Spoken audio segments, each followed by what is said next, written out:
83004 is the number you can hit me on when you call, ask for Mike Jones. Mike Jones. Who Mike Jones? Was born Michael Allen Jones in November of 1981. He was raised in Houston, Texas. As a kid, he dreamt of being an NBA player who rapped on the side. From multiple accounts, Mike had skills on the court, but he moved a lot growing up, so transfer rules, or politics as he looks at it, limited his play to YMCA leagues after his freshman year. In his senior year of high school, Mike dropped out and started working at fast food restaurants and on an assembly line at a compacts plant to make ends meet. This did not last long because hustling soon caught his eye. As described by a close friend, Mike Jones sold some drugs, but he mainly bought hot sidekicks and sold them off for cheap. Being close with his grandma, Mike Jones frequently visited her house. During these visits, she constantly encouraged him to get away from hustling and to pursue a career in rapping. She unfortunately passed away before he made it big in the rap game, but Mike Jones credits her for his entire career. His grandma was the one who encouraged him to make songs for the girls at strip clubs and to use his real name. Early on, Mike Jones did not rap under his real name though. Instead, he rapped under the name Sachi. He was in a group called Southfolk. They released an album called Country Thuggin' in 2001. I move out from block to block. Come on, Candace laughing on 20-inch chops. Just keep on dancing, girl, don't stop. The rocks in the watch make you bop non-stop. Like PWA, P-pop. Check it to the left and the right and make it high. Side to the club with dubs, it don't stop. Don't get mad cause your shit ain't nine. About his time in Southfolk, Mike said that being with them was a good experience and it helped him get to the next level. Also in 2001, Mike Jones formed his own independent record label, Ice Age Entertainment, and started his solo rap career. He once went on stage at a local concert to announce that he just signed a $15 million deal. Following the announcement, his friends and family celebrated because of the supposed good news.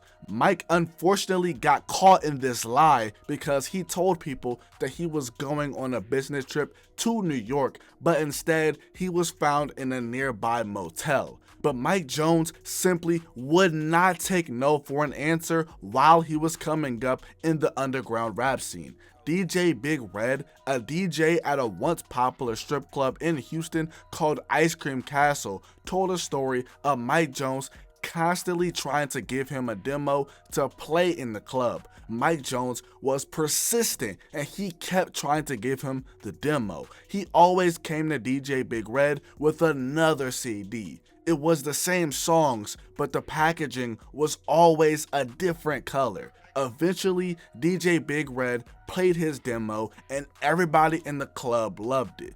This led to DJ Big Red putting Mike Jones on his mixtape, and after some time, he introduced him to his childhood friend Michael Watts, the co-founder of the legendary independent southern rap label Swisha House. Michael Watts then introduced Mike Jones to T. Ferris, an A&R at Swisha House at the time. This led to Mike Jones being the newest member of the Swisha House roster. Before getting more into the video, I would quickly like to plug that I made a TikTok that you guys should definitely go follow. I'll be posting content on there. I'm trying to get that popping, so definitely go out and support that. And if you haven't already done it yet, go follow my Instagram too. That would be greatly appreciated. You guys can always reach out and just show me some love. It's all good. At the top of 2003, Mike Jones teamed with label mate Magno for the project Swisha House first round draft picks. Swisha House, Swisha blast, no more minimum wage, independently paid, living lovely and late.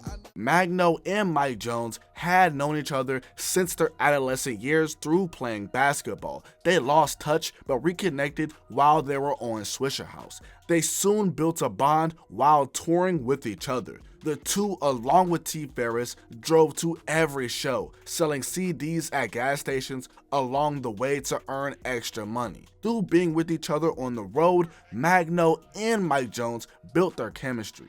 Their styles really complemented one another. Mike Jones had a simple and plain style, but it was effective. Magno, on the other hand, was lyrical and combined his southern dialect with an East Coast flow. Mike Jones kept it simple because he wanted to. According to T. Ferris, he had a hard drive of music that Magno and Mike Jones did, where Mike Jones had a different style and was more lyrical.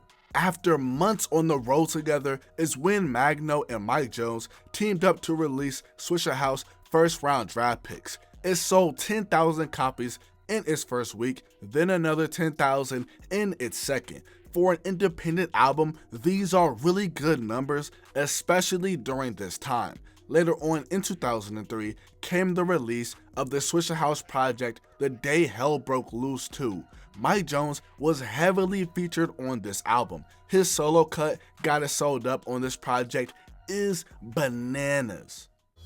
Drake, I'ma pull up. Got the rap game sold. See my grill, they like hold up. Invisible set, Princess Purple. I prefer this original version over the remixed version that's on Mike Jones's debut album. Mike Jones ended off his 2003 by dropping his first solo mixtape, Ballin' Underground. This mixtape ended up being very successful, selling around 250,000 copies independently.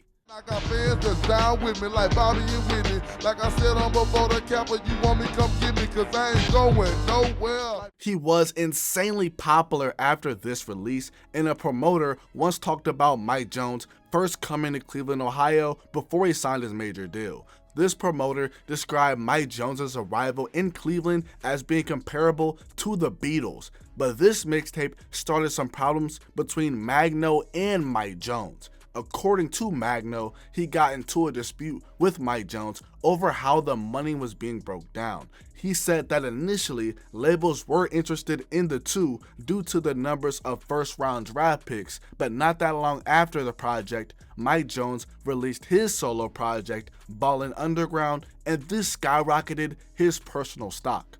Magno has recalled that after Mike Jones took off, he was under the impression that promoters were calling just to book Mike Jones. Allegedly, this was not the case, and the promoters were asking for both of them, but Mike Jones just went to the shows by himself. G Dash, the Swisha House CEO, tried to have a meeting with Mike Jones and Magno to discuss a solution to their problem. Mike was making about $20,000 a show, and a solution would be for Magno to come along for a small piece of that. Mike Jones apparently did not like this and is quoted as saying that he thought that he signed his own contract. He came into the game by himself, so that's how he's leaving. G Dash in the past has talked about Mike being difficult to work with after his success. Mike Jones capped off his wild year in 2003 with the release of his project Runnin' the Game. More problems for Mike Jones came about at the beginning of 2004 when Chamillionaire released his renowned mixtape, The Mixtape Messiah. On this project, Chamillionaire dropped numerous disses towards Mike Jones. Disses like You Got Wrecked, Game Over, and Drag 'Em in the River. Paul Wall and Mike Jones were leading the charge for Swisha House at the time. Chamillionaire once was on the label alongside Paul Wall, but they left, and when Paul Wall returned, Chamillionaire did not come with him. Now, the origins of the problems between Mike Jones and Chamillionaire are kind of murky. Many people believe different things, with the main theory being that Chamillionaire was jealous of Mike's meteoric rise to stardom. Another theory is that their problems started over the Still Tippin record. Now, Mike Jones has spoken on this situation in a Say Cheese interview and said that whatever happened between him and Chamillionaire was not that serious. You can take that as you will, but it definitely did not look that way from Chamillionaire's side. In 2010, years later, Paul Wall gave us some insight into why Mike Jones ended up having problems with a lot of people. I really didn't know him too well before he came to Swisha House. I'd say he dug his own grave. He lied to a lot of people. He turned his back on a lot of people, and he burned a lot of bridges. I don't want to kick a dog while he's down, and I don't want to talk stuff about him, but I think a lot of people were happy when Trey punched him and knocked him out. Like I said, Mike Jones burnt his bridge with a lot of people, so he probably had a knockout coming from somewhere at some time anyway. I'm positive of that.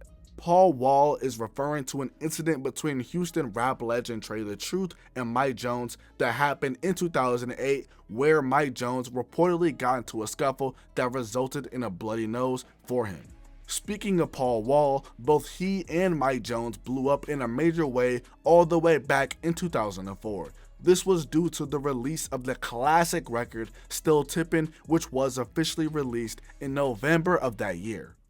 Fofos, I'm tipping, wood grain, I'm gripping, catch me lane switching with the paint dripping, turn your neck and your dang missing. Though this song came out officially in 2004, the song was years old when it came out. The original version of the track was recorded all the way back in 2002, but eventually appeared officially on Rap-A-Lot Records' compilation album the day after Hell Broke Loose.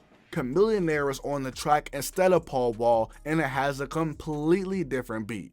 King Cooper the Don, cruise with a gun. If being rich was a contest, Chameleon, you would've won.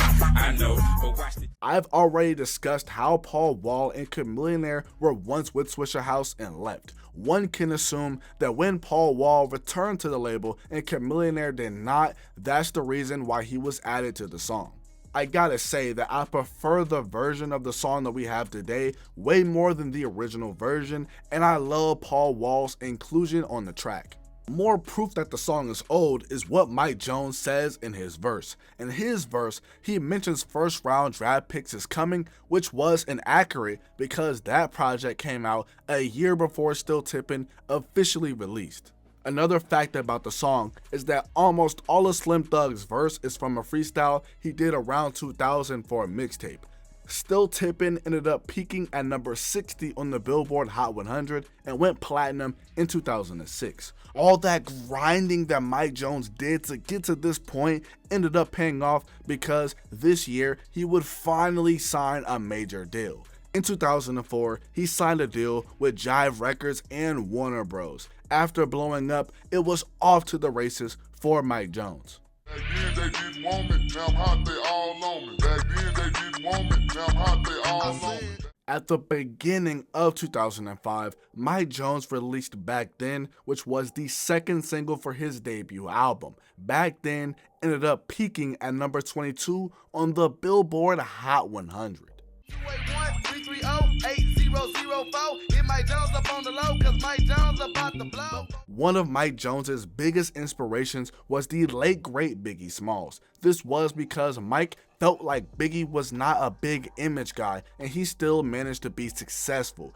Biggie was not a heartthrob, but he was always fresh and clean. He took a negative and he turned it into a positive. Being able to relate to this is exactly what Mike Jones did for his own career, and it worked out tremendously, and it inspired the song Back Then.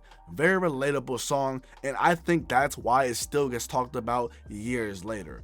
Also in the song Back Then, Mike Jones shouts out his iconic phone number 281-330-8004. Some people might not know that Mike Jones had another number before this iconic number, and this number was 281-455-1858. This was the number that he used at the beginning of his career. But back in the prime of Mike Jones's career, everybody hit up that 281-330-8004 phone number for a chance to speak to Mike Jones. One thing that Mike Jones always gets a lot of credit for is his self-marketing and promotion.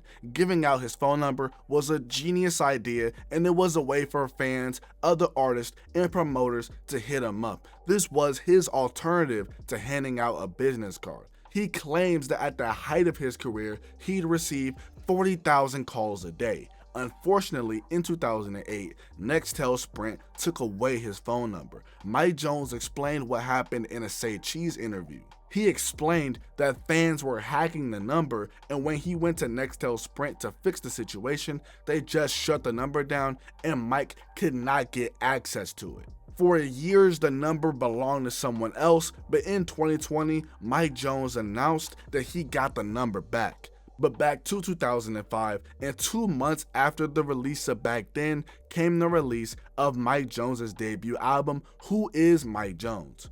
This album peaked at number 3 on the Billboard 200, selling 181,000 copies in its first week. It went platinum just 2 months after its release. My favorite song outside of the first 2 singles has to be Flossin'. I stay flossing in that candy paint, blowing, sipping, ready for swing. Mike Jones was hot as ever with the release of his debut album, and he spoke its success into existence. During the summer of that year, he featured on the Yin Yang Twins song Bad. This song peaked at number 29 on the Billboard Hot 100. Right before the year ended, he featured on T-Pain's monstrous hit single I'm in Love with a Stripper. This song peaked at number 5 on the Billboard Hot 100, and as of 2006, this song is triple platinum. Mike Jones don't never trick, but she thick. I can't lie, must admit. I'm in love with a stripper.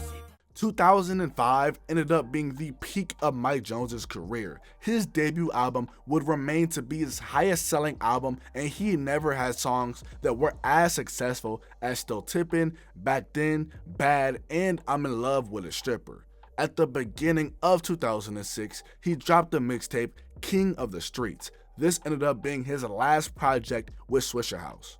It's reported by multiple people associated with Swisha House that Mike Jones constantly got into it with people on the label. According to Paul Wall, Mike Jones wanted everything to be about him. From here, Mike Jones focused on his own label, Ice Age Entertainment. Mike's famous chain dedicated to the label is said to have cost him $1 million, but it ended up reportedly being stolen back in 2009. In interviews, Mike said that a close friend stole it while he was asleep, but he made sure that the chain was insured. But back to the label, and by 2006, his group D4L were popping due to the success of their singles Laffy Taffy and Bet You Can't Do It Like Me. Laffy Taffy ended up topping the Billboard Hot 100. But as for Mike Jones, in the summer of 2006, he featured on Pimp C's classic song Pouring Up.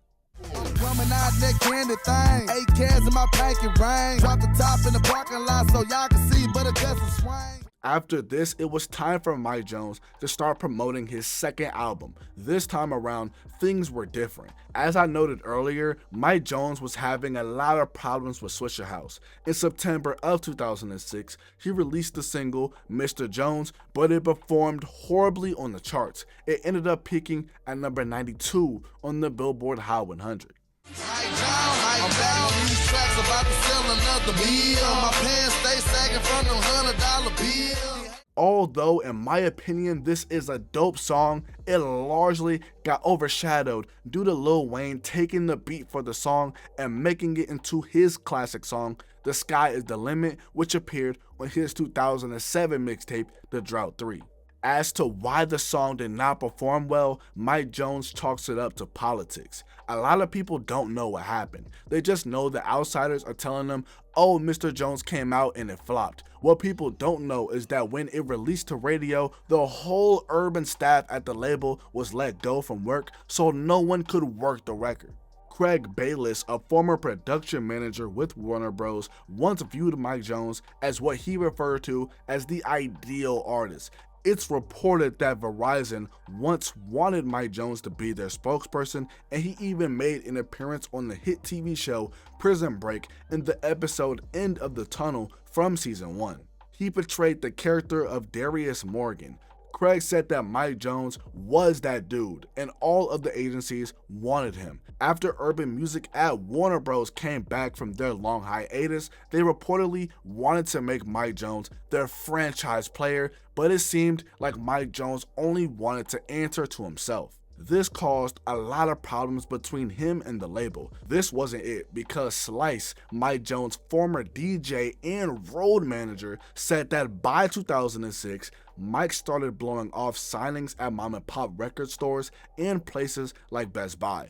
Arguably even worse, he pissed off DJs by allegedly not showing up for promo stops and demanding more money to show up. Back during this time, your song being played on the radio was huge, so Mike Jones pissing off the DJs was not a good idea. It's said that he pissed off Tony Neal, head of the Core DJs, which is a crew of DJs consisting of hundreds of jockeys at the time. It's reported that Tony was persistent on telling the DJs to not play music by Mike Jones due to unfulfilled promises made by Mike in the past. Slice also said that Mike Jones even no-showed some of his own shows as well. At the beginning of 2007, Mike Jones released the single My 6'4" with Bun B and Snoop Dogg. This song barely missed out on charting on the Billboard Hot 100 by 1 spot. This song was originally for what was supposed to be Mike Jones' sophomore album, The American Dream.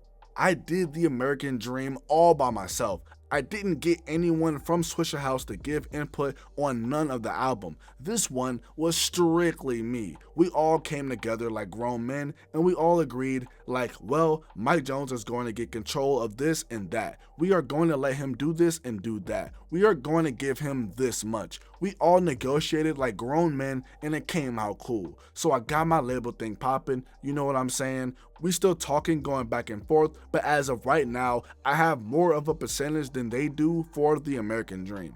The initial plans for the American Dream album were downgraded to a simple EP that mostly consisted of older songs with a few new ones. The reason why this happened was reportedly due to low confidence from the label of the potential performance of the album. So instead of an album, a DVD documentary and EP were released. The EP ended up peaking at number 183 on the Billboard 200.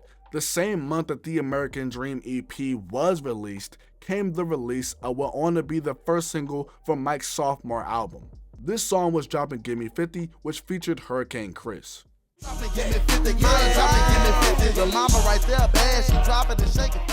Mike Jones once again failed to chart on the Billboard Hot 100, even though I personally think that it's a pretty dope song. Though his first single for his sophomore album was released all the way back in 2007, his album would not come out until 2009. Mike Jones blamed it on politics with his label once again and mentioned how they did not support his singles, especially his R&B focused singles like Cuddy Buddy, which ended up being the second single for his sophomore album. This was released in May of 2008. According to Mike Jones, he made the song Cuddy Buddy back in 2005. This is evident because he mentions being chubby in the song, and 3 years later, when the song was finally released, he was not really chubby anymore. The song probably would have done a lot better if it released in 2006 because Mike Jones was still popping and his other collab with T-Pain, I'm in Love with a Stripper, was released that same year and it ended up going triple platinum. Cuddy Buddy did manage to chart on the Billboard Hot 100 at number 76. The song officially went gold in 2023. At the tail end of 2008, Mike Jones released the third single, Next to You, for his sophomore album. Next to You peaked at number 71 on the Billboard Hot 100. As of 2023, the song is platinum.